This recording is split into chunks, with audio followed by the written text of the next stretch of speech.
भगवान श्री कृष्ण का जन्म कंस का वध कर समस्त पृथ्वी लोक को उसके अत्याचारों से मुक्त कराने हेतु हुआ था। किशोरावस्था में ही वह गोकुल से मथुरा आ गए तथा दुष्ट कंस का वध किया। कंस की मृत्यु से दुखी उसके श्वसुर जरासंध ने एक विशाल सेना लेकर मथुरा पर आक्रमण कर दिया। इस आक्रमण में उसके साथ शिशुपाल और काल्यवन जैसे शक्तिशाली राजा भी शामिल थे।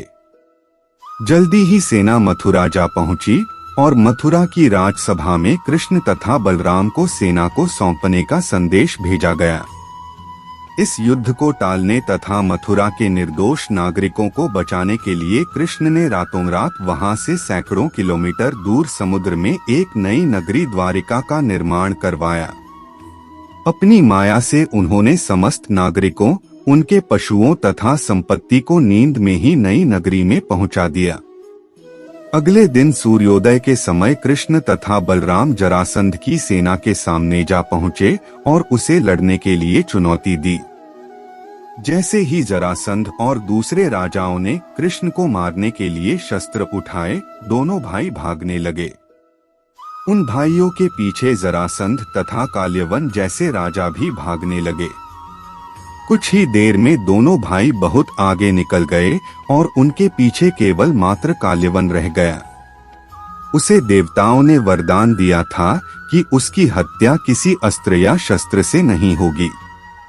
ऐसे में वह निर्भीक था और लगातार कृष्ण का पीछा करते करते एक गुफा में जा पहुंचा। गुफा में राजा मुचुकुंद सो रहे थे, जिन्हें इंद्रदेव ने वरदान दिया था कि जो भी उन्हें उठाएगा वह उनके देखते ही जलकर भस्म हो जाएगा। वहां पहुंचकर कृष्ण ने सोए हुए मुचुकुंद पर अपना पीतांबर डाल दिया और स्वयं छिप गए। काल्यवन भी वहां जा पहुंचा और सोए हुए राजा मुचुकुंद पर पीतांबर देख उन्हें ही कृष्ण समझ बैठा।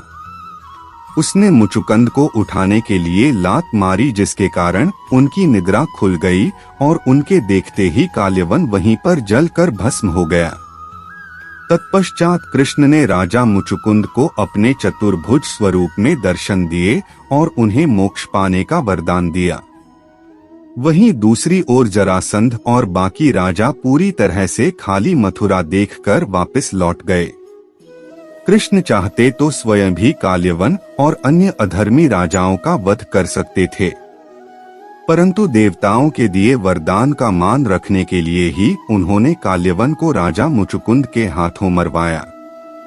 इसी तरह बाद में जरासंध का वध पांडु पुत्र भीम के हाथों करवाकर भूधरा का भार कम किया।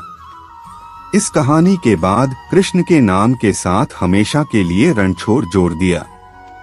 कृष्ण की इस कहानी से सीख मिलती है कि अनावश्यक ताकत का प्रदर्शन नहीं कर बुद्धिबल से काम लेना चाहिए। इस तरह हम अपनी शक्ति को खर्च होने से रोक सकते हैं और बड़े से बड़े संकट का भी सामना कर सकते हैं।